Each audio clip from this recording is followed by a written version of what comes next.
Adoption Day. We gotta come up with a different name for the Saturdays than Adoption Day. Nah, I like again, Adoption It makes Day. it sound like we are going out and like actually doing an adoption. Yeah, it sounds like when they have a bunch of cages out in the aisles at PetSmart. Right? We're gonna go get a puppy every Saturday. You we like get to a be puppy? adopted? Oh no, you're not good enough. I don't think you're allowed to make these videos anymore. All right, Ryan, you're in. You're no longer. Ryan's the Okay, new Brett. Brian's the new Brett. Talk to him about adoption. This is good. Great. All I see is your mouth. Well, so Brett's mouth, what do you think about? I am. Okay, get out of here. Ryan told me I couldn't be on the video, but he physically can't because he's too tall. He's too tall to be on the video. Yeah. It must be Saturday. Saturday, cause it means adoption. Saturday. Huh. I don't know. What did they say there? Night. Saturday night. Oh. We've got a lot going on, so we're gonna try to piece this video together here. But And it got cold. and it did get cold. Like last week we were outside. It was beautiful and sunny. Now it's cold. Welcome to Michigan. Don't like the weather? Wait 5 minutes. This week we received a very deep question on our Facebook page regarding adoption. Somebody reached out to us and basically said, hey, what are your guys' opinions on searching for your birth parents? Yeah, that's a heavy topic. It's got a lot of things to discuss, and I honestly think a lot of people process that differently. So we're going to try to answer that question to the best of our ability over the course of maybe the next few weeks or off and on as we do this content. But as far as just, I guess, getting to know us a little bit better and where we come from as adopted adults, we're going to kind of tell our experiences and our stories with The Search. The Search. The Search. Featuring Brett and Davo. That was weird. Da, da, da, da. So- Brett shall be played by John Cena. With his eyes taped this way. Asian John Cena. Hey John Cena, if you're watching this, make sure to like, comment, subscribe, and get that surgery so you can play my life. You can be an Asian person. So we're going to be talking about this for the next couple of weeks because honestly, we want to do our own research on it too. We're going to tell our own personal story, our own personal opinions on things, but I mean, hey, our opinions aren't yours a lot of the times. Yeah. Everybody's an individual. They are. A special snowflake. Aw, you're a special snow. No, I can't. If you're really sensitive, maybe stop watching this vlog. Or just suck it up, Buttercup, because we're going. I was thinking about the story that I've got regarding the search, talking about the search, and this is a universal. It's something that comes up at least in some way, shape, or form with every adoptee. And I honestly, the story I remember the most when it comes to having the search is probably when I was, I don't know, 16. I think probably when I was about 16 or 17, I remember having a conversation with my mom, and she actually brought it up. My mom was the one that originally brought up this idea of, do you want to search? Are you interested in finding out more about your birth family? My experience with this whole search is a little bit different than a lot of people's. I really never had much of a desire to actually search out for my birth parents. And a lot of people would ask me, you know, like friends and family members and strangers that I have no idea and who have no business asking me this question, but they would come up to me and say, so do you ever want to look for your birth parents? And I would just be like, nah, I'm good. And then they would always ask me why. They'd be like, well, why don't you want to look? Why don't you want to search? And for me personally, there's a couple reasons. The first one is, for the longest time, I always thought I only had like my mom's first name, my birth mother's first name on my birth certificate, but it turns out I have like nothing. I have no record of her, no record of my dad, no record of anything in order to find out who in the world I came from.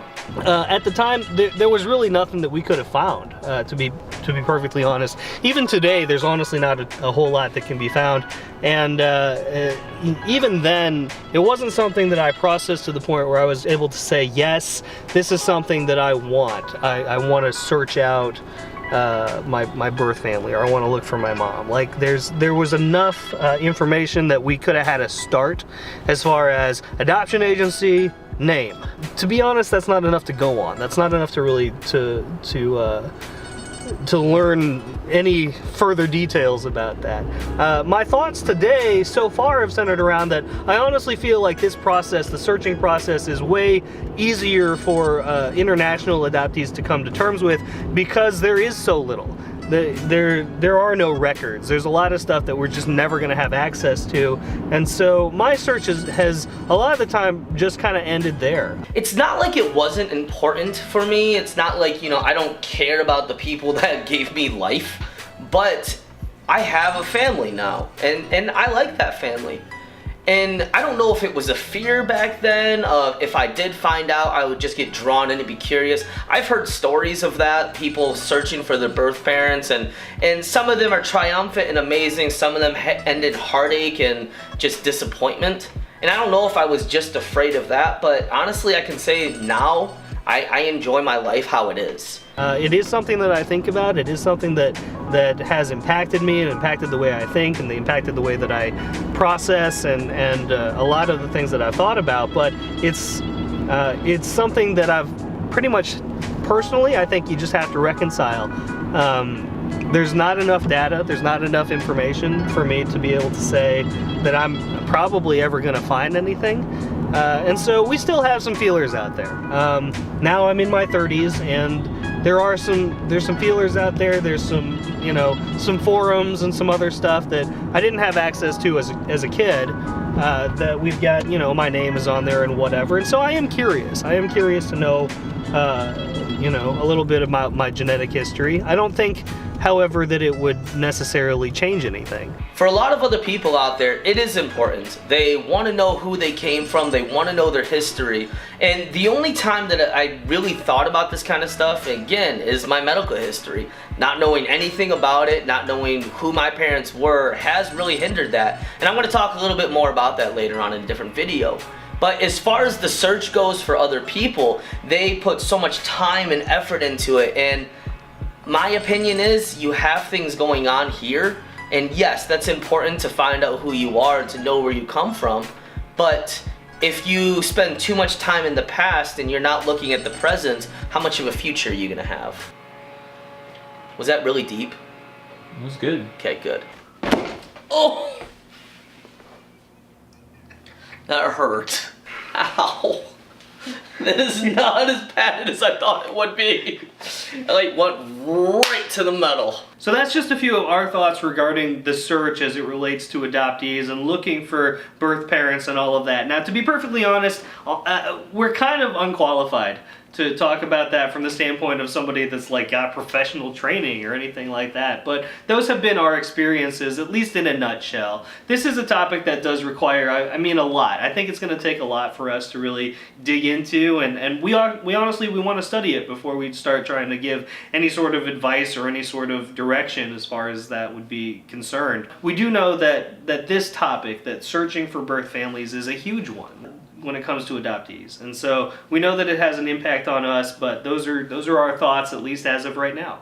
Tell us your story in the comments below. Send us a message on our Facebook page. Whatever it is that you guys want to do in order to get it out there to us. Again, if you have any opinions on searching for birth parents, if you have any experience with it, we would love to be able to hear from you, because again, our experiences are different. So this is going to be a topic that we continue to talk about, as well as several others that continue to come up regarding being an adult, being adopted, being Asian, whatever, any of those things. Yeah. Yeah. Yeah. Which are things that honestly we're pretty proud of. We're pretty happy and content with who we are. I like being an adult-adopted Asian. Adult-adopted?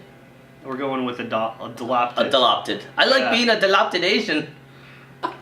Adoption. Adoption. It's like a Hashtag adoption. like a velociraptor. Can you even say that twice? Yeah. Adoption. I'm a adoption. I choose you, adoption. Emotion like this, and then just like clawing, and then get up really close and just be really clingy. Yeah. So So again, tell us your story because your thoughts are probably better than ours at this That point. may be true. So, again, I am Brett. I'm Davo. This is AGA Productions Presents Yes, We're Adopted. Don't make it weird. We'll see you guys next week. Adoption!